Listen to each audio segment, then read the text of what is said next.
안녕하세요. 신임 집사 교육 영상 관련돼서 지금부터 시작하도록 하겠습니다. 나눠드린 페이퍼에 이렇게 서약서 있거든요. 적어서 메모하셔서 나중에 주시면 되겠습니다. 신임 집사 교육 첫 번째 시간을 갖도록 하겠습니다.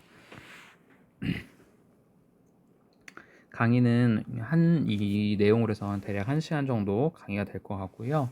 그리고 실제로 오프라인에서 할 때는 3주에 걸쳐서 나눠서 진행하도록 합니다. 신임 사리집사 교육 디모데전서 3장 8절에서 10절 말씀, 이와 같이 집사들도 정중하고 일구이언을 하지 아니하고 술에 임박히지 아니하고 더러운 일을 탐하지 아니하고 깨끗한 양심에 믿음의 비밀을 가진 자라야 할지니, 이에 이 사람들을 먼저 시험하여 보고 그 후에 책망할 것이 없으면 집사의 직분을 맡게 할 것이오 라고 말씀이 되어 있습니다. 자, 우선은 우리가 생각해야 될 게 이제 교회에 대한 것들인데요.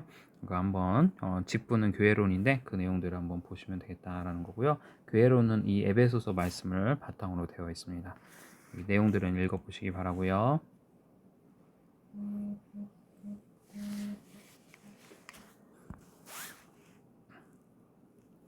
그리고 제 이름은 이희성 목사고요.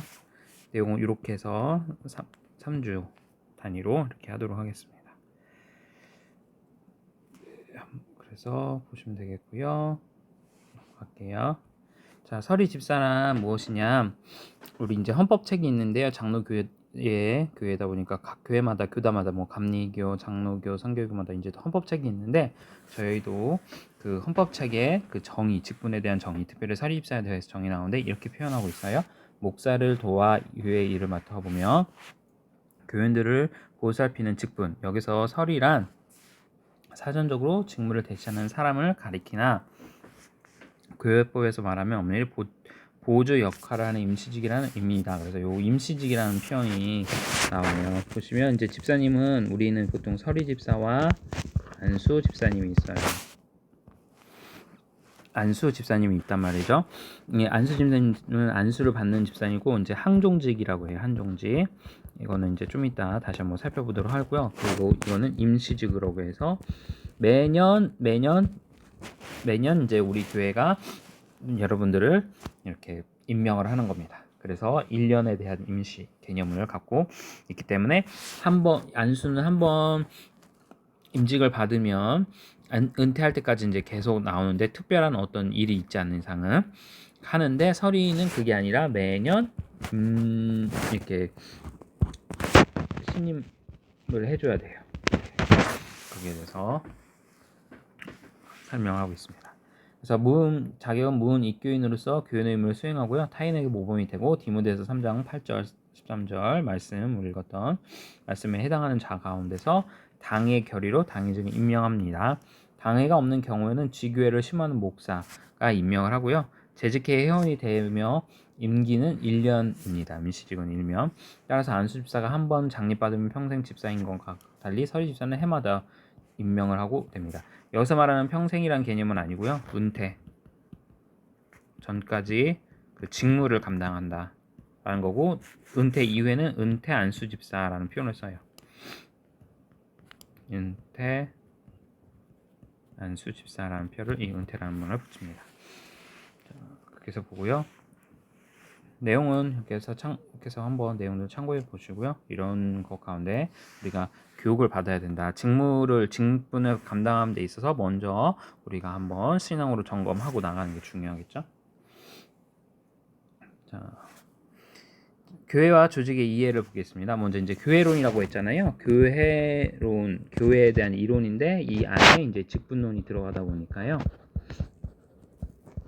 이렇게 들어가다 보니까 교회의 정의에 대해서 이제 설명을 하는데, 교회는 에클레시아라고 하고요. 이건 이제 헬라어예요. 헬라어. 성경은 히브리어와 헬라어로 되어 있어요. 히브리어는 구약이고요. 헬라어는 신약을 되어 있고, 뭐 다니엘서나 정도 해서 여기가 아람어로 기록되어 있고요. 일부가 이렇게 되어 있습니다. 그래서 교회 에클레시아 하면 교회라는 히브리어이고요. 히브리어 아니 헬라어고요. 히브리어에서는 요 카알이라는 단어를 쓰게 됩니다. 근데 이 에클레시아나 카알은 원뜻은 그냥 단순한 교회란 뜻이 아니고요. 선택받은 또는 회의라는 뜻이 있어요. 모집, 소집하다, 회의를 수집하는 그런 어떤 그 개념이 있어요. 이게 이제 에클레시아의 개념이 크고, 칼은 소집, 그 어떤 예를 들어서 민방위 소집하듯이 하나님께서 백성들을 부르셨다라는 개념 가운데 개념이 있습니다. 그래서 정리를 하자면 이 두 가지 단어 에클레시아와 카알의 개념을 갖고 설명을 하자면 이러해요. 하나님이 이스라엘 백성을 많은 민족부터 어떻게 선택, 부르셨고 그와 계약을 맺음으로써 형성되었습니다. 따라서 카알은 하나님의 계약 공동체, 하나님의 공동체를 뜻하고요. 신약교대에서는 그리스도의 죽음과 부활을 통해서 하나님이 새로운 계약을 맺었다라고 해서 표현을 하고 있습니다. 그래서 내용을 보시면 결국은 교회라는 것은 무엇이냐면 하나님에 의해서 불리움을 받은 사람들의 모임이 정확히 말하면 교회의 정의라고 할 수가 있습니다. 그래서 교회는 단순하게 우리 눈에 보이는 건물이나 어떤 유형의 것이 아니라 바로 우리들 한 명 한 명 하나님이 부르시는 사람들 한 명들이 모이는 곳이 바로 교회이다라고 보실 수 있습니다. 교회란 예수 그리스도의 십자가와 부활을 통해서 하나님께서 세우신 것이고요. 하나님의 선물입니다. 사람이 만든 공동체가 아니에요. 교회는 하나님이 만드신 것이지 사람이 만든 것이 아니에요. 그래서 교회의 주인은 목사도 아니고 장로도 아닙니다. 누가 주인입니까? 또 여러분들 아니에요? 그래서 교회는 민주주의적인 내용이 있지만 민주주의 그 의회의 개념은 아니에요. 왜냐하면 민주주의 의의는 교회의 주인은 누가 돼요? 국민이 되잖아요. 그러니까 교회가 아니라 이제 나라의 주인은 국민이잖아요. 주권이 국민이 있고. 근데 교회는 그게 아니에요. 하나님께 있어요. 하나님께 주인은 하나님께 있고 주권은 하나님께 있고 그 주권을 대리하도록 우리에게 어떻게요? 이행해요. 그러니까 민주주의에서는 국민의 주권을 국민에게 있고 그 권리의 일부를 어떻게 합니까? 국회나 대통령에게 위임을 하잖아요. 위임을 하는 개념이잖아요. 근데 교회는 그런 개념이 아니고 오히려 하나님의 권리를 우리 백성들 그러니까 하나님의 백성들 또는 성도들에게 주셨고 그 성도들 가운데 7위 우리 장로교대는 7위를 하는 데 있어서 대의민주주의를 하는 거죠. 대의민주주의의 원리를 따라서 원칙을 하는데 그게 이제 장로님들을 세워서 저 역시도 목사지만 장로거든요. 그 장로들에 의해서 또 교회가 이끌어가도록 한다라는 것입니다. 그래서 어쨌든 교회의 주인은 삼위 하나님이시다라는 것이 중요하고 이게 이제 에베소서의 말씀에 나오는 거죠. 자, 에클레시아는 불러낸 사람들 아까 말했죠. 수집 칼과 비슷하고 에클레시아의 좀 개념을 좀 더 큰 거는 뭐냐면 이게 회의를 하기 위해서 소집을 했다는 개념이 크다라는 것을 볼 수 있고요.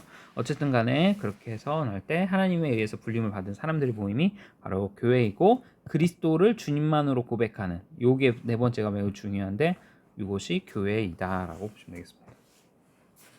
자, 하나님의 백성들은 신약 성경에서 교회를 가리키는 또 하나의 대표적인 개념은 하나님의 백성, 하나님의 소유된 백성이라는 내용입니다.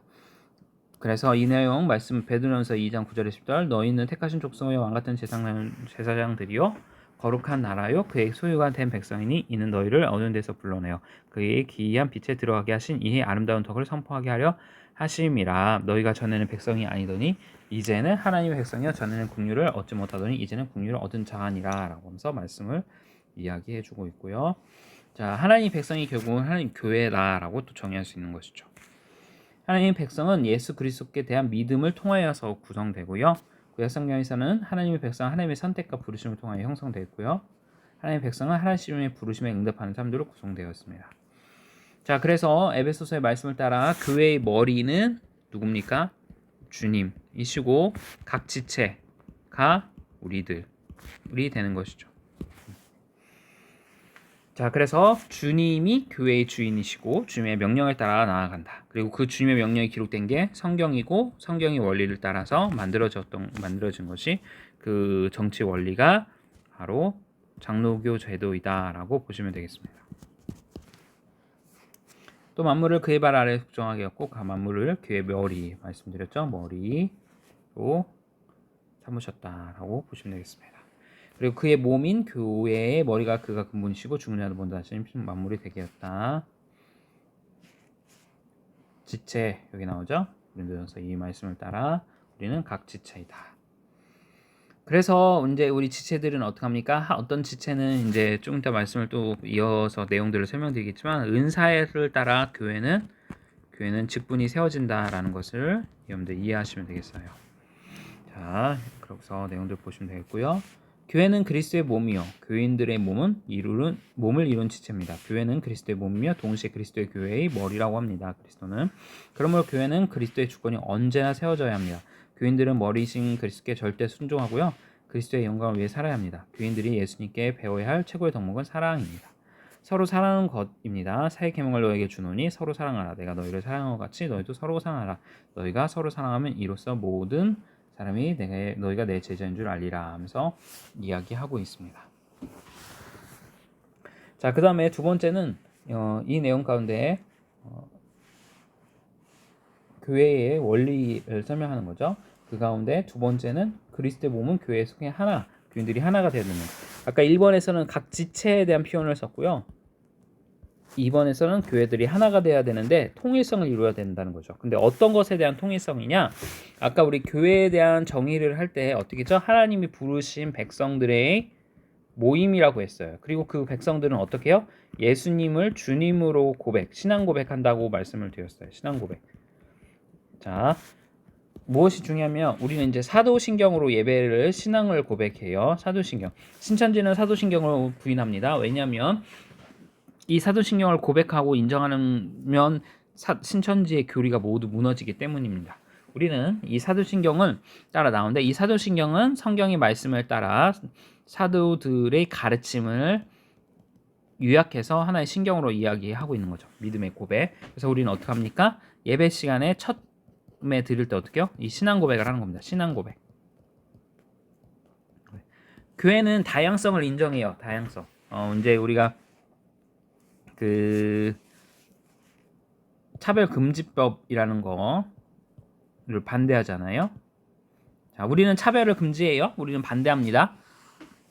다시 말씀드리면 차별금지법을 찬성하는데 요 앞에 무엇이 붙느냐가 중요해요. 무엇이. 포괄적은 반대예요. 선별적은 찬성하는 거예요. 이해되시나요? 요 포괄적은 반대하지만 선별적 차별금지법은 찬성합니다. 무슨 말씀이냐면 우리는 다양성을 인정해요. 다양성. 교회에 흑인이 왔던 흑인이 됐던 또는 옛날로 이야기하면 노예가 됐던 상인이 됐던 부자가 됐던 주인이 됐던 어느 누구나 주님께로 와서 다양한 가운데 예수님을 믿을 수 있어요. 흑인이 됐던 백인이 됐던 또는 황인종이 됐던 어느 누구나 예수님을 믿고 구원에 이를 수 있습니다. 복음은 모든 사람에게 열려 있습니다. 차별하지 않아요. 이해되셨죠?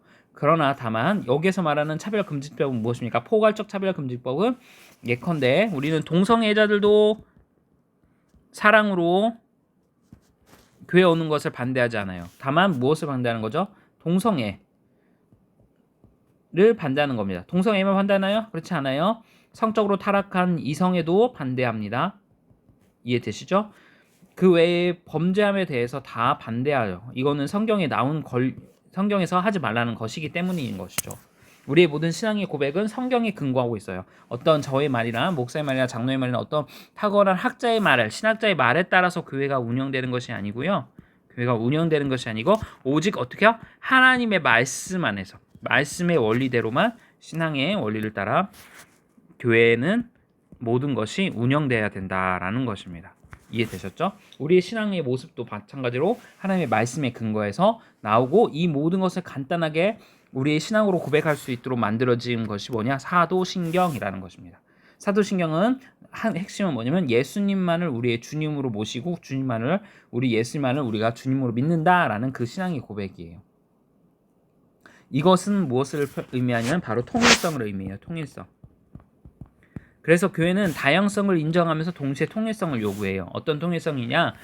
인종에 상관없건 빈부격차건 남녀노소 상관없이 다 와서 누구나 차별받지 않고 예수님을 믿고 교회 나올 수 있지만 단 하나의 통일성을 이루어야 된다. 그 모두가 누구를? 예수님만을 우리 주님으로 믿고 영접해야 되고 구주로 섬겨야 되며 오직 하나님의 말씀이 진리요 변함없는 것임을 우리가 믿는다는 것. 이와 같은 것의 신앙 고백.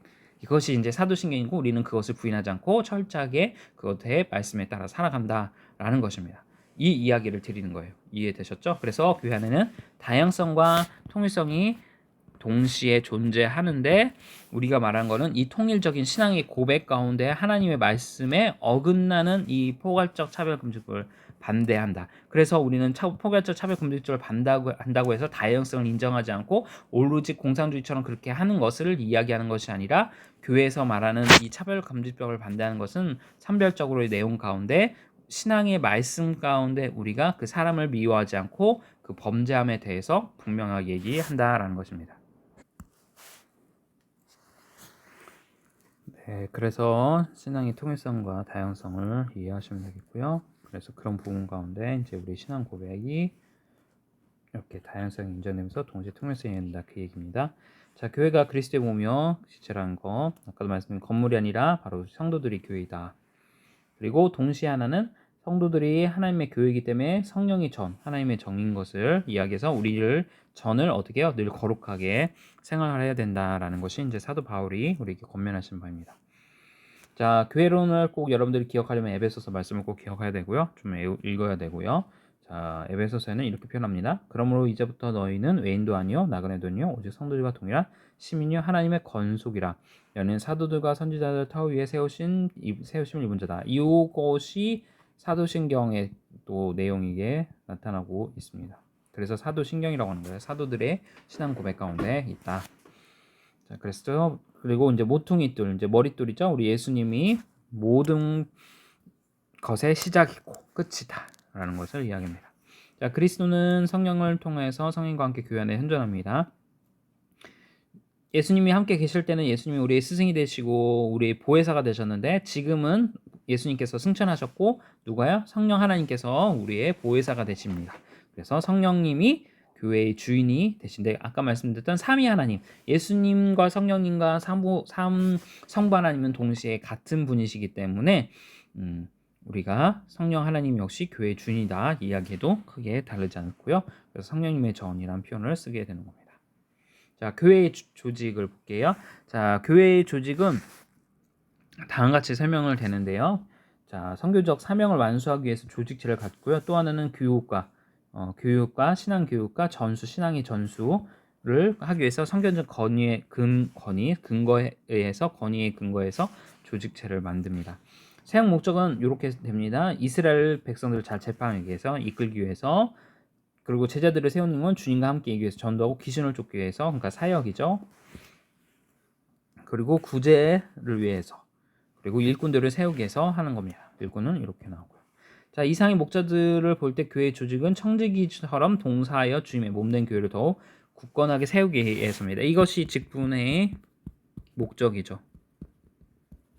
목적. 자, 그렇게 되고 사도행전 16장에서는 신약교회 조직체의 실질적인 원형을 이야기하는데 동기가 세 가지가 있었습니다. 교회를 추천. 첫 번째는 교인이 증가했어요. 대략 한 5,000명에서 많게는 8,000명 되는 교인 성도 수가 그 급수적으로 늘었거든요. 예루살렘 교회. 그러다 보니까 조직을 할 수밖에 없었던 거죠. 없었고 두 번째는 문제를 해결해야 됐어요. 무엇이냐면 여러분들이 드리는 헌금 있잖아요. 헌금은 무엇이냐? 그 헌금을 갖고 주일에 식당에서 식사를 하고 우리 봉고차 예를 들어서 운영 기름값 등 하고 또 우리 주일학교 아이들 간식과 교재 등등 많은 또 여러분들이 이제 좀 있으면 우리 추수감사절 감사 음악회 때 하는 그 내용들 그러니까 여러분들이 드린 헌금을 통해서 저희가 목사들이 배를 불리는 게 아니라 그건 목사님들 똑같이 여러분처럼 월급으로 정해져 있어요. 규정에 따라 월급으로 받는 거예요. 사례비. 그러니까 우리는 말하면 어떻게 보면 생활 유지비, 생계를 유지할 수 있도록 교회에서 책임져 주는 개념이고요. 결국 나머지 헌금들은 어떻게 합니까? 구제 사역과 또 가난한 이웃들 돕고 여러분들의 교회 안에서 생활하는 것들에 대한 모든 교회 또 여러분들이 쓰려면 전기비 추우면 온풍기 틀어야 되니까 가스비 등등 이거 다 여러분들이 헌금으로 운영되는 겁니다. 이해되셨죠? 그래서 그 헌금이 어떤 개인으로의 돈으로 들어가는 거는 절대 아니기 때문에 이렇게 되고, 구제를 하도록, 이렇게 하도록 하나님께서는 헌금을 내라고 했어요. 하나님은 헌금이 필요하신 분이 아니에요. 하나님 무슨 돈이 필요하겠어요? 그러니까 결국은 우리가 교회 공동체를 이끌어가는 데 있어서, 운영하는 데 있어서 필요하기 때문에 이렇게 헌금을 내도록, 공동체에 내도록 하나님께서 지정을 성경에서 말씀에서, 신명기에서 말씀을 하셨다라는 것을 볼 수 있습니다. 레위기의 신명기를 보면 나옵니다. 그래서 그 드리는 헌금을 갖고 예루살렘 교회도 어떻게 했냐, 구제 활동을 했어요. 헬라파 유대인과 히브리파 유대인의 과부들을 구제하는데, 이 히브리파 유대인들에게 더 구제금이 간 것처럼 된 거예요. 그러다 보니까 이 헬라파 유대인 과부들이 어떻게 해요? 당연히 불평이 있게 되겠죠. 그러니까 일부러 그렇게 한 건 아닐 텐데 이렇게 하다 보니까, 챙겨주다 보니까 그렇게 된 것 같아요. 그래서 이것을 문제를 해결해야 되겠다 싶었어요. 당시에는 사도가 12명, 예수님의 제자 12명이 이 일을 했는데, 도저히 인원수가 5,000명 되는 성도들을 관리할 수가 없잖아요. 그러니까 어떻게 해요? 이것만을 관리하는 7명의 충성스러운 일꾼을 뽑자라고 이야기했고요. 그래서 어떻게 합니까? 7명을 세웠는데, 이렇게 세운 사람을 우리가 보통 7집사라고 표현을 하지만, 원래 성경에서는 이 집사라는 단어가 6장, 사도행전 6장에는 나오지 않고요. 디아코노스에서 섬기는 자, 섬기다라는 단어 헬라어를 설명을 하게 됩니다. 그래서 이 사람들을 세우겠다라는 의미로 직분이 세워지게 됐고요. 조직이 세워졌고, 그 다음에 직무를 담당합니다. 무슨 말씀드리냐면, 사도들은 말씀과 기도 사역을 해요. 그런데 여러분 생각해 보세요. 교회 안에 다 설교자가 되고, 또는 다 찬양대만 되면, 찬양대를 하면 누가 할까요? 듣는 사람과 또 식당 봉사는 누가 할까요? 할 사람이 없게 안 되잖아요. 그러니까 그 각각의 직분과 은사를 따라 나눠야 되겠어요. 그렇죠? 그래서 조직을 구성해서 이 역할을 하도록 하자라는 뜻으로 이렇게 나타나게 된 겁니다. 자, 그래서 교회의 조직은 실제는 다음과 같이 나오는데, 크게는 3개. 당회, 노회, 총회를 7위회라고 하는데요. 이 7위회가 있고요. 이 기관은 3가지, 입법, 사법, 행정의 3가지 기능을 7위회가 맡고 있고요. 7위회는 목사와 장로로 구성이 됩니다. 그리고 우리처럼 개교회를 지교회라고 표현해요. 그리고 개교회를 또는 당회라고 표현을 합니다. 교회를 설립하거나 당회를 조직하는 권한은 노회에 있어요. 그래서 노회의 허락을 받고 당회가 구성되고, 장로의 정치의 중심은 바로 노회에 있고 총회에 있어요. 그리고 최고의 총회는 교회의 최고의 7위입니다. 자, 우리를 보통 당회한다고 가끔 주보 광고에 나올 텐데요. 당회는 결국 담임 목사님과 담임 목사들과 또는 장로들, 저희들도 장로라고 했잖아요. 그래서 장로들의 해를 당회라고 표현합니다. 장로들의 해를 당회라고 표현하는 것이죠. 그래서 당회는 기본적으로 목사 1인과 시무 장로 2명으로 세울 수 있고요. 당회는 입교인이 30명 이상이 되어야 만들 수 있습니다. 그래서 30명당 1명꼴로 장로님을 세울 수 있습니다. 이해되셨죠? 그리고 노회에 앞서 교회는 당회가 있고요. 다음 페이지에 살피겠지만 재직회가 있고 공동의회가 있습니다. 공동의회. 자, 보실까요? 이렇게 재직회 있고 공동회가 있어요. 재직회는 목사, 장로, 안수집사, 권사, 서리집사를 회원으로 하여서 모이고요. 공동의회에서 결의한 집행을 이렇게 하고 있습니다. 이 서리집사는 나 권사님은 재직회에 들어가는 경우도 있고 안 들어가는 경우도 있어요. 교회에 따라 다른데 우리 교회는 이렇게 당에서 결의를 해서 합니다. 그러니까 당의 위에 재직회가 있고요. 재직회 다음에가 뭐예요? 공동의회. 세례교인 이상의 모든 성도들. 보시면 의견기관에서 집사, 권사, 성물 중요한 사항을 투표하는 결정을 하는데, 세례교회 이상, 교인 이상이 공동회에 참석할 수 있습니다. 그리고 그 위가 노회, 그러니까 당회가 모인 곳이 노회고요. 노회가 모인 곳이 뭐예요? 총회다라고 볼 수 있습니다. 그리고 당회보다 그 위가 재직회, 그다음에 공동회의로. 그래서 뭐 건축을 하거나 뭘 할 때 목사 청빙, 담임 목사 청빙하거나 하는 거는 모두 공동회의 투표를 통해서 여러분들이 표결에 의해서 하는 겁니다. 또 여러분들이 알고 있는 것처럼 우리가 뭐 장로님들을 뽑거나 안수집사님, 권사님들 뽑을 때도 마찬가지로 투표를 하잖아요. 이 공동의회를 선언하고 그 가운데서 선언을 하게 됩니다. 당이나 재직회에서 뽑는 게 아닙니다. 그렇게 되는 거죠.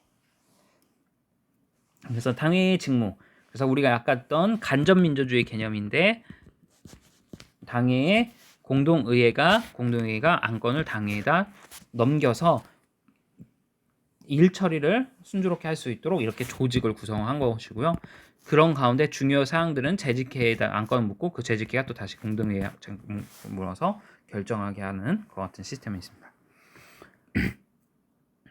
자, 당회는 단순하게 회의만 하는 것이 아니고요. 교인의 신앙과 행위를 통찰하고 학습, 세례, 입교할 지원자를 문답하고, 이것도 보통 하고요. 성찬식하고, 또 당회 예배를 주관하고요. 각 기관을 감독해서 교회가 건강할 수 있도록 성경적 원리에 따라 잘 진행되고 있는지를 확인하도록 합니다. 당회는 장로, 집사, 권사를 임직하고요. 각종 헌금을 수집하고 운영할 방안을 협의 실시하고서요. 교회의 토지, 가옥 등 부동산을 관리합니다. 노회는 일정 구역 안에 있는 시모 목사 15인 이상과 당회 15곳이 있어야 됩니다. 아까 당회는 30인이라고 했잖아요. 노회는 15명 이상이 되어야 된다는 거죠. 그리고 이 교회 2,000명 이상이 있어야 노회를 구성할 수가 있습니다. 그리고 파송한 총대가 장로로 구성돼서 이 노회에서 다 노회원들이 다 참석하는 게 아니고, 여기서 또 마찬가지로 간접 민주주의다 보니까 대표를 뽑아서 총회에다 보냅니다. 노회를 대표하는 사람들을. 자, 그래서 총회는 전국노회와 파송목사, 교회에 조직한 처리 기관이 되고 이렇게 된다. 고시와 이런 내용들을 참고하시면 되겠습니다. 여기까지가 1과 첫 번째이고요. 두 번째 내용 보도록 하겠습니다. 3가 보도록 하겠습니다. 앞에는 1과와 2가였고요. 3과 직분 및 집사의 정의. 직분이란 무엇이냐? 하나님으로부터 주어진 겁니다. 1과가 2과는 이제 교회의 내용에 대해서 배웠다면, 이제 본격적으로 3과는 직분이 무엇인가를 설명을 해요. 자, 최초의 직분은 아담과 하와였어요. 무슨 말씀이냐면요, 에덴 동산을 만드시고 에덴 동산을 과일과 또한 동물들을 창조하시고, 그런 가운데 아담과 하와에게 명령을 했어요. 지상명령, 문화명령이라고 표현하기도 해요. 문화명령. 무엇을 명령하셨냐?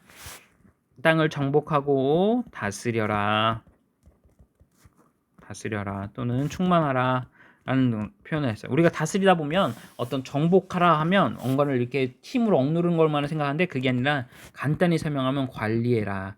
자, 우리 교회가 크리스찬들이 환경오염을 하지 않도록 앞서야 되는 게 뭐죠? 바로 이 말씀 때문에 그래요. 하나님께서 우리에게 주신 이 지구가 결국 뭐예요? 아담과 하와에게 주신 지구를 잘 가꾸고 다스릴 수 있도록 해라라고 하신 이 문화명령, 이것이 바로 무엇이다? 직분이다.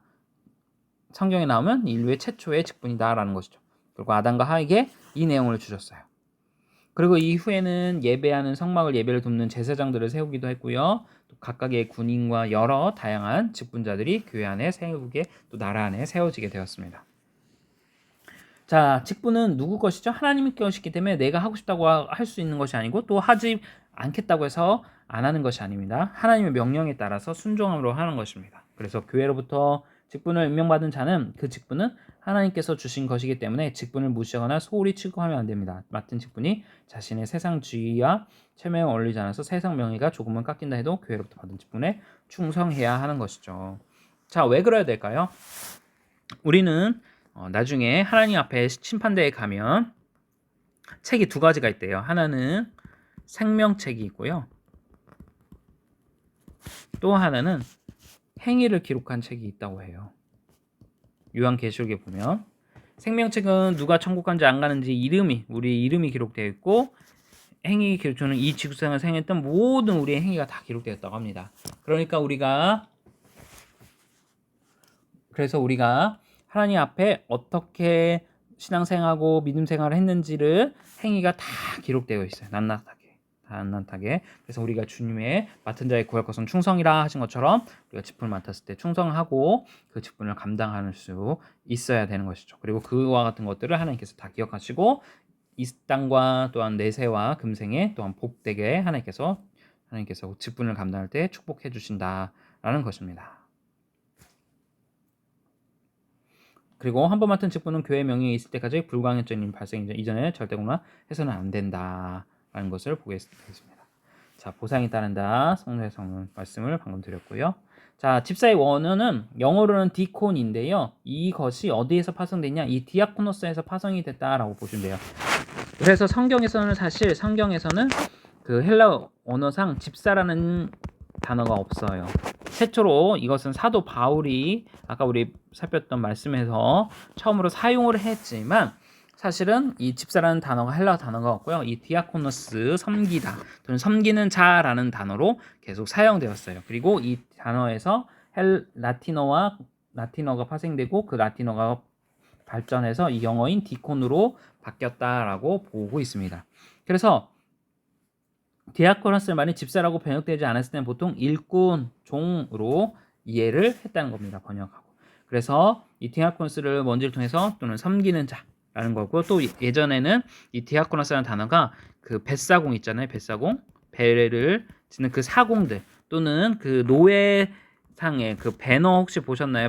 배너에 보시면 그 노예들이 잡혔을 때 그 배 밑에서 이렇게 노지를 하잖아요. 그 노지를 하는 것들을 보고 디아코노스라고 사용을 했다는 것이죠.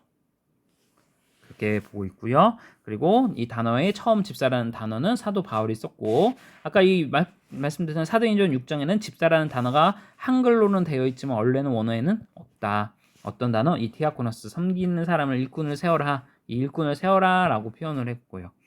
그리고 이 후에 이제 이 집사라는 표현이 우리가 바로 안수 집사님들, 그러니까 헌금을 개수하고 여러분들이 하는 것들을 어떻게 해요? 한 명이 하면 문제가 생길 수 있으니까 여러 명을 세워서 사고가 생기지 않고 잘 서로가 힘드니까 도와주면서 이 관리를 재정 관리를 할 수 있도록 세우자라고 해서 그 사람들을 안수 집사님들로 현대 교회는 이 7명의 사람들처럼 하도록 직분을 세웠다라고 보시면 되겠습니다.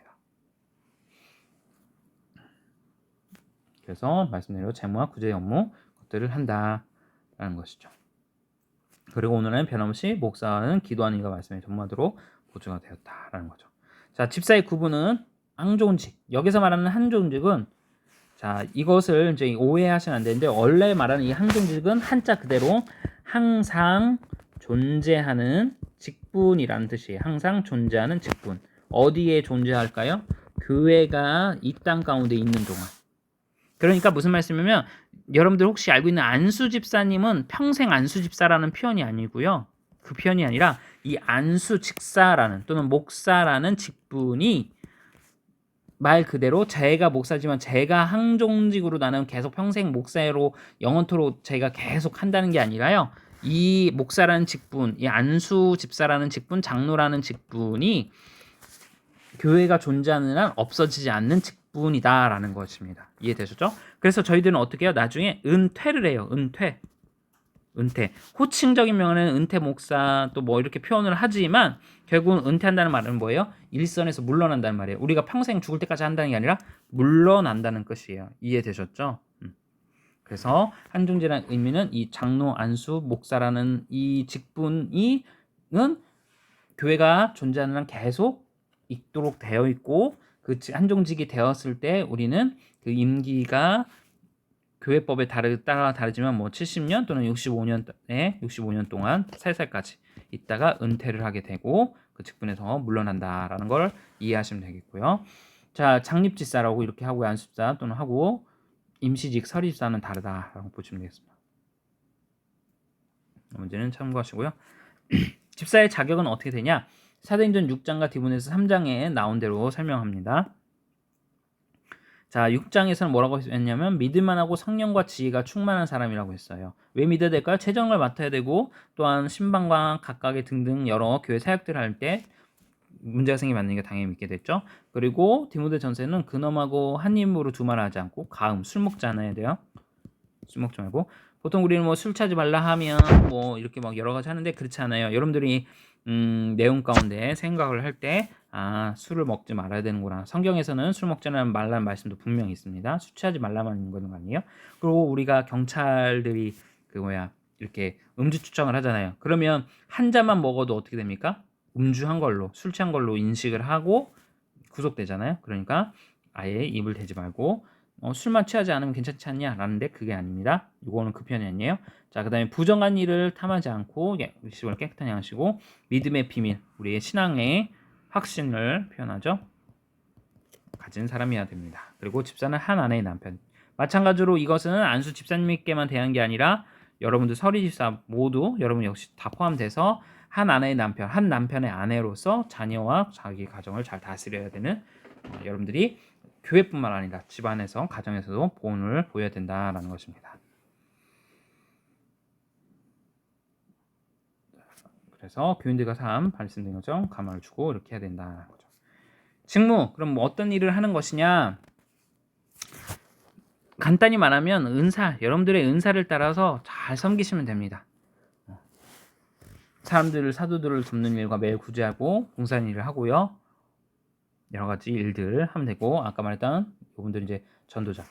또 하나 알아야 될 게 우리가 이제 오해하지 말아야 될 게 아까 안수 집사 그러니까 일곱 집사라는 표현 여러분들 이해하기 쉽게 표현할게요. 사도행전 6장에서 세운 이 일곱 집사는 그러면 재정만 감당하냐? 그렇지 않아요. 스데반 집사냐 여기 빌립도 어떻게 해요? 그들 목회자처럼 말씀을 가르치고요. 리더로서 역할을 했다는 것입니다. 그래서 여러분들 마찬가지로 여러분들이 서리 집사는 나는 요거만 해야지가 아니라 여러분들이 주신 다양한 은사 어떤 분은 찬양대로 어떤 데는 주방에서 어떤 데는 주차 봉사로 또 교사로 또는 데코 교회 꾸미는 거나 또는 섬기는 것 가운데 안내로 다양한 여러분에게 주신 은사를 따라 아니면 뭐 꽃꽂이가 됐던 다양한 은사를 따라 여러분들이 섬기면 되는 것이에요. 아셨죠? 모두 각각이 주신 은사를 따라 그 교회의 세움을 받아서 섬기면 된다라는 것을 이야기합니다. 보시면 되겠고요. 봉사하고 아까 말했던 헌금 수납하고 집사님들 구제에 관한 것들 하고 신앙 고백들 한다라고 보시면 되겠습니다. 그래서 집사는 자기 삶에 최선을 다한 것이 바로 성경적이다. 저는 직분 어떻게 감당해요? 은사가 없는데요. 고민되지 않으셔도 돼요. 그냥 여러분들이 삶에 최선을 다해서 교회에서 할 수 있는 것들 여러분들이 할 수 있습니다. 분명한 것은 성경의 원리는 여러분들에게 은사를 주셨어요. 왜요? 교회를 세우도록 하기 위해서. 은사라는 것은 어떤 막 눈에 독특한 것만을 이야기하지 않고 다양하게 나타납니다. 그렇기 때문에 여러분들이 걱정하지 않고 분명히 하나님 여러분들에게 은사를 주셨고 다만 그 은사가 무엇인지를 발견하지 못해서 여러분들이 불안해하거나 초조할 수는 있는데요. 분명히 성경에서는 모두에게 은사를 주셨다라고 했기 때문에 반드시 은사가 있게 되어 있다. 그리고 그 은사를 찾아서 그를 섬기면 된다라고 보시면 되겠습니다. 자, 이제 마지막 사과를 보도록 하겠습니다. 사과, 직분자의 자세. 자, 믿는 것이 중요한 문제가 아니라 바로 믿는 것이 중요하다. 이것이 문제인 것이죠. 자, 그러니까 직분자가 되는 것이 중요한 게 아니라 어떻게요? 어떤 직분자가 되는가가 중요하겠죠. 자, 그것을 이제 이야기하려고 합니다.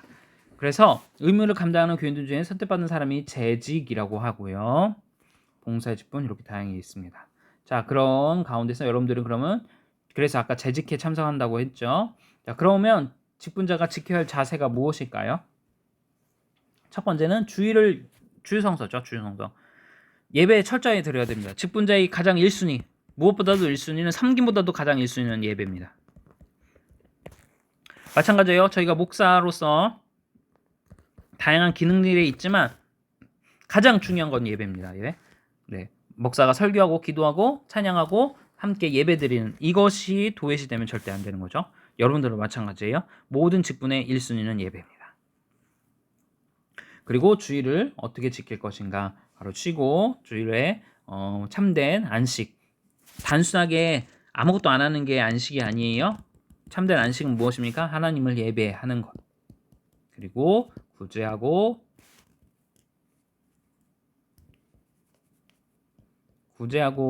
삶을 점검하고 또 일주일에 삶의 어떻게 할 것인가를 계획하면서 충전하는 것. 이것이 참된 안식의 내용이다라는 것입니다. 그래서 주일날은 예배드리는 날 그리스도에 계시다는 것을 기뻐하면서 예배드리고 또한 전도하고 하는 것이 예배입니다. 자, 주일날은 또 뭐래요? 선행을 해야 됩니다. 구제 사역하고 수편적 가운데 여러분들을 도와주고 특별히 구제 가운데서도 또한 어떤 걸 합니까? 바로 신방, 여러분과 친한 우리 교우들, 아픈 분들 살피고 돌보는 것이 됩니다. 자, 그리고 우리가 주일에 대한 개념을 우리가 일요일 날로만 정의를 하는데, 엄밀히 말하면 365일이 우리가 예배의 삶을 살아야 되는 개념 가운데 우리가 모든 날이 주일이 돼야 된다라는 것이 신앙의 궁극적인 목적이 돼야 됩니다. 목적. 이해되시나요? 그러니까 주일날만 딱 예배드리고 선데이 크리스찬이 되지 않도록 여러분들이 365일을 예배드리는 삶을 살고 주일처럼 예배를 드리는 것들을 살아갈 때, 그리고 선행을 하고 나갈 때 그것이 참된 직분자의 모습이다라고 볼 수 있는 것입니다.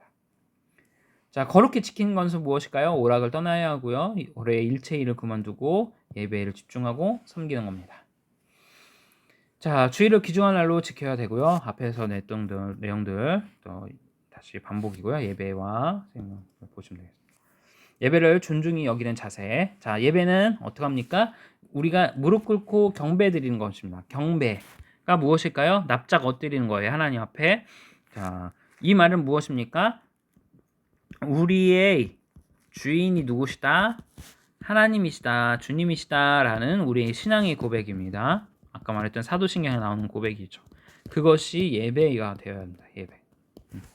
그냥 단순히 찬양 부르고 말씀 듣고 어떤 강의를 듣는 개념으로 오는 것이 아니라, 그런 것이 아니라 어떻게 해요? 바로 예배를 드림으로 하나님이 나의 주인이 되시고, 또한 일주일 삶 가운데 하나님께서 나의 삶을 이렇게 보살펴 주시고, 또는 하나님께서 나에게 원하시는 것들이 무엇인지를 말씀을 통해 듣고 하나님만을 경배하고 경외하고 주님께 나의 모든 것들을 아뢰는, 그것이 바로 예배이다라는 것입니다. 그래서 인격적인 만남인 것이죠. 경배하는 것입니다. 그래서 영과 진리로 드려야지만 참된 예배를 드릴 수 있어요. 나의 영혼, 나의 속에 있는 영혼 깊은 것과 또 나의 모든 것을 감찰하시는 성령 하나님을 전적으로 의지하고 성령 하나님의 도우심 가운데 우리가 예배를 드릴 수 있다는 것입니다.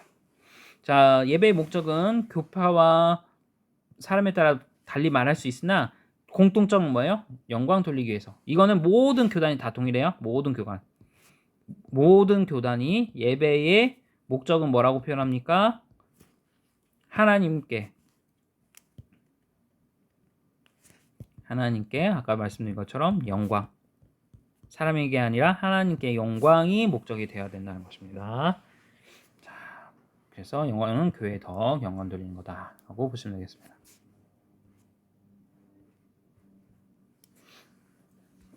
그래서 보시면 되고요. 자, 예배의 준비는 어떻게 할까요? 마음과 육체를 중히. 자, 일주일 내내가 주일이 되어야 되는 목적 중에 하나가 바로 또 요것에 연결이 되어 있습니다. 무슨 말이냐면, 주일에 여러분들이 예배드리러 올 때요, 일주일 삶이 주일처럼 경건한 삶을 살았을 때, 주일, 일요일에 와서 여러분 예배 드릴 때 그 예배의 마음 가지면 어떻게 될까요? 당연히 다르겠죠. 죄만 짓다가 여러분들이 왔을 때의 상황, 그렇다고 해서 죄만 지었을 때 교회 오지 말란 말이 아니에요. 죄만 짓더라도 반드시 교회 와서 그 죄를 끊어야 돼요. 주일날. 그 과정이 바로 마음과 육체를 준비하면서 건건하게 하나님께 드려지기 위해서 여러분들이 나타내야 된다라는 것입니다. 그래서 미리 와서 기도하고 미리 와서 예배드리고 말씀 준비하는 것, 이것이 일주일의 삶을 통해서 바로 주일날 드려지고 나타나게 된다라는 겁니다.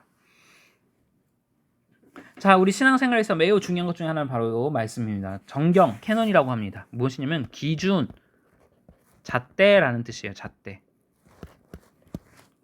어떤 체험이나 또는 여러분들이 어떤 나의 생각과 또는 뭐 정치적인 이념, 어떤 도덕적인 기준이 우리의 신앙에 많은 영향을 끼쳐요. 그런데 이것을 벗어내서 걷어내야 됩니다. 걷어내야 돼요. 이해되시나요? 자, 백인의 문화적인, 이게 무슨 말씀이냐면 백인의 문화적인 특성이 다르고 우리는 정문화잖아요. 어떤 인간관계 가운데 이 한국인의 한에 대한 내용, 어떤 그 정의나 한과 같은 그 내용들, 또는 정치적인 좌우 대립과 관련돼서 우리가 우리 신앙을 점검하고 이렇다라고 정의할 때가 있어요. 근데 그것이 아니라 어떻게? 오직 하나님의 말씀, 백인이 됐던 흑인이 됐던 동서고금을 떠나서 남녀노소를 떠나서 빈부격차를 다 떠나서 어떻게요? 우리 아까 신앙 고백이 나온 것처럼 통일성을 이뤄야 된다고 했죠. 바로 하나님의 말씀, 오직 말씀에 따라서만 우리가 말씀에서 말씀하고자 하는 대로만 한다라는 것이 우리의 신앙의 기본 자세이다라는 것입니다. 그래서 하나님 말씀, 그럼 우리가 그 하나님 말씀을 과연 믿을만 하냐? 당연히 믿을만 하죠. 신이 말씀이고, 그래서 하나님의 말씀은 좌우의 어떤 날성고보다도 예리하여 우리의 혼과 골수를 쪼개고 잘라 쪼개기까지 하고 우리를 바르게 하고 의로 교육하게 조금도 부족함이 없다라고 성경에서 말씀은 디모데에서 말씀을 해주고 있다는 것입니다. 그래서 모든 성경은 하나님의 감동으로 된 것으로 책망하기에 부족함이 없고 우리를 의로 교육하기에도 부족함이 없고 우리로 거룩하고 하나님의 거룩한 존재로 하나님의 귀한 자녀로 우리를 양육하기에 조금도 부족함이 없도록 하나님 말씀이 역사하신다라는 것을 기억해서 말씀을 그래서 여러분들 늘 읽고 묵상하고 쓰기도 하고 해야 됩니다. 자, 그래서 읽을 때는 어떤 마음? 거룩한 마음과 기대하는 정성을 갖고 복장하고자 수종하는 정신대로 살고자 하는 열린 마음을 갖고 하나님의 말씀을 어떻게 해요? 배우고 읽고 하셔야 된다라는 겁니다. 자, 성경 읽을 때 좋은 방법은 매일 읽으면 되고요. 이거는 메이첸이 있습니다. 메이첸이라고 해서 하루에 그 주중에는 3장, 주말 또는 주일에는 5장을 읽는 것을 권면하는데 이렇게 하면 1년 1독을 할 수 있거든요. 이렇게 하시면 됩니다. 정 힘드시면 그렇게 안 해도 되고요. 하루에 한 장을 꼭 읽던지 아니면 그 말씀 중요한 말씀 은혜된 말씀만을 꼭 읽던지 그래서 그걸 애우고 묵상할 수 있는 거. 그래서 매일매일 읽도록 하고 읽는 방법들은 이런 방법들이 있다. 참고하시면 되겠고요. 자, 그다음에 기도하면서 읽고 하나님 제가 이 말씀을 읽습니다. 성령 하나님께서 우리의 보혜사, 우리 스승, 보혜사라 한 것은 우리를 보호하시고 우리에게 은혜를 베푸시고 우리를 가르쳐 주시는 보혜사, 스승사자, 그 보혜사 성령 하나님께 하나님 이 말씀을 제가 깨닫게 읽을 때 깨닫게 도와주세요. 모르는 것이 있을 때 그것에 대해서 잘못 오해하지 않도록 도와주세요. 그리고 말씀을 읽을 때 저에게 은혜를 주시고 히브리서 10장의 말씀처럼 들음은 믿음에서 나는데 그 말씀을 들을 때 우리가 믿음이 성장할 수 있도록 도와주세요. 로마서 10장이죠. 로마서 10장의 말씀처럼 우리가 들을 때 우리가 믿음이 성장할 수 있게 해달라고 그렇게 기도하면서 말씀을 읽고 하시면 좋겠습니다. 그리고 단지 지식으로만 해서는 절대로 안 되고 그 말씀을 삶 가운데 정말 그 말씀이 옳은지 살아봐야 된다는 것이죠. 자, 설교를 준중히 여기는 자세는 뭐냐면 자, 여러분들 오해하지 말아야 될 게 뭐 있어요. 뭐냐면 설교가 하나님의 말씀을 풀어 가르치는 거예요. 풀다서 베풀설에 가르치교거든요. 베풀어서 가르치는 것입니다. 가르치는 이것이 설교인데 설교는 그럼 결국 뭐가 중심이 되죠? 하나님의 말씀이 중심이 돼요. 하나님 말씀. 그러니까 저희 목회자들은 설교 시간에 딴소리 하면 절대 안 되죠. 하나님 말씀만을 전파하도록 노력하고 여러분들은 어떻게 할까요? 기도를 해주셔야 돼요. 저희 설교자들을 위해서. 어떤 기도요? 하나님 말씀을 잘 연구해서 우리들에게 풀어서 잘 쉽게 가르칠 수 있도록 설교자들을 위해서 기도해야 되고 그런 것이 설교를 존중히 여기는 자세입니다. 이해되셨죠? 네, 그래서 그 설교 시간에 목사의 말이 아닌 하나님의 말씀이 선포되고 그 하나님의 말씀을 우리가 잘 듣고 이해하고 믿음으로 성장할 수 있도록 도와달라고 기도해야 되고 그렇게 인간의 말이 아닌 인간을 향한 하나님의 말씀이 될 수 있도록 여러분들이 또한 저희들이 될 수 있도록 해야 된다는 것이다. 내용들을 읽어보시면 되겠고요. 자, 듣는 정신은 복음 앞에 죄인임을 첫 번째 고백해야 되고 겸허하고 감절한 신앙을 갖고 사랑하는 마음을 들어야 됩니다. 듣는 등은 본문을 찾아 살피면서 들어야 돼요. 그래서 사도행전에 보면 베레아 사람들이라고 있었습니다. 이 사람들은 영국 신사보다 신사라고 표현은 되고 있는데요. 이 베레아 사람들의 특징이 무엇이냐면 사도 바울의 설교를 들을 때 과연 하나님의 말씀인가 그러한가 이렇게 생각을 했어요. 그래서 그 말씀을 다시 한번 듣고 연구하고 찾아보고 하면서 그 말씀을 마음에 새겼다는 것이죠. 마음의 돌판에 그 말씀을 새겨야 된다라는 거죠. 한 귀로 한 귀로 흐르지 않고 그 말씀이 정말 과연 하나님의 말씀인가 성경 말씀 찾아보고 고민해보고 그리고 그 말씀을 내 마음판에 새겨서 그 말씀대로 살도록 노력해야 됩니다. 자, 그리고 의문되거나 이해되지 않는 것은 조용히 저희들 목회자들이 찾아서 물어보거나 또는 그에 관련된 잘못된 책 찾으면 안 되고요. 건전한 신앙서적을 통하여 도움을 받을 수 있습니다. 첫 번째는 저희 목회자한테 와서 물어보시고요. 이해되셨죠? 그렇게 하시면 되겠습니다. 그리고 성경에서는 칼빈이 이야기한 바 있어요. 칼빈의 유명한 신학자인데 칼빈이 이야기한 거 성경에서 나가는 데까지 나가고 성경에서 멈추라는 데서 멈춰야 된다는 거예요. 이해되시나요? 성경이 만약 여기까지 나가라고 하면 여기까지 나가면 돼요. 근데 성경이 여기서 멈추라고 하면 여기서 멈춰야 된다는 거예요. 그래서 우리가 알 수 없는 말씀들이 있을 수 있어요. 저희 목회자들도 찾아보면서 이것이 하나님의 말씀이어서 정말 신묘마측해서 정말로 이것이 무슨 뜻인가 하는 것들, 어려운 것들이 분명히 있단 말이에요. 그러면 여러분들은 어떻게 해요? 여러분은 더 많겠죠. 그럴 때 여러분들이 저희들한테 도움을 청하고 저희도 역시 연구를 하고 다만 그럼에도 불구하고 우리가 하나님의 말씀, 신의 지식이기 때문에 인간의 지식으로는 이 하나님의 말씀을 온전히 이해할 수 없거든요. 성령 하나님이 정말 보여주시는 조명이라는 표현을 쓰는데 밝혀 알려주시지 않으면 우리가 알 방법이 없어요. 그럴 때 우리가 해야 될 자세는 여기에서 멈추는 거죠. 알려주신 데까지 멈추고 말씀하신 바대로 우리가 멈추지 않고 나아가야 된다. 이 내용들을 살펴야 되겠습니다. 이것이 우리가 직분자로서의 사명을 감당해야 되고 이 말씀이 왜 중요할까요? 기도와 말씀, 기도와 이제 얼마나 중요한지 이 기도와 말씀이 함께 가서 여러분들이 예배를 통해 우리가 나타나는 것처럼 찬양, 말씀, 기도 이 삼박자가 잘 맞아서 돼야지만 우리가 직분을 잘 건강하게 감당할 수 있고 그래서 이 내용이 추가됐다라고 보시면 되겠습니다. 그래서 이 말씀들을 토대로 여러분들이 직분자로서 사명을 잘 감당하고 또 주님께 충성하고 또 교회에 충성한다는 표현은 결국 뭐예요? 사람에게 충성하는 것이 아니라 사람을 보살피고 주의 말씀 연약한 자를 우리 지금까지 살핀 것처럼 연약자들을 잘 보호하고 또한 도와주고 구제하며 내 아픈 지체 중에 손이 아프면 모든 지체가 아프듯이 한 지체가 아플 때 나의 아픔으로 생각하며 서로 사랑하고 아껴주는 것 그것이 바로 직분자의 삶이다 라고 우리가 오늘 말씀을 통해 다시 한번 살피면서 직분자의 자세 또 우리가 앞으로 직분자 내가 어떤 직분자가 될 것인가 다시 말하면 내가 어떤 선생 주일학교 교사가 되고 내가 교회에서 어떤 집사가 되고 내가 또 교회에서 어떤 찬양 대원이 될 것이며 내가 또한 교회에서 어떤 안내자가 될 것인가 바로 오늘 내용들을 참고해서 먼저 1순위는 참된 예배자 그리고 그 예배대로 말씀대로 기도한 대로 찬양한 대로 살고자 노력하는 그리스도인 그것이 직분자가 갖춰야 할 조건이다 라는 것을 기억하시면서 충성되게 주님께 충성하는 저와 여러분 되기를 주님의 축복합니다. 마치겠습니다. 기도합니다. 하나님 감사합니다. 우리가 직분자 교육을 살폈습니다. 직분자 교육을 통하여 우리가 참된 주님의 부르심의 은사를 따라 교회를 사랑하며 섬겼는지 다시 한번 돌아보게 하시고 우리를 직분자로 세워주셨사오니 정말로 하나님이 우리를 사랑하신 것처럼 우리 연약한 자들을 사랑하고 아끼며 주님께 잘했다 착한 종이라 칭찬받는 모두가 될 수 있도록 주님 함께하여 주옵소서. 사랑하는 우리 집사님들 힘주실 것을 믿고 감사하며 예수님의 이름으로 기도합니다. 아멘. 수고하셨습니다.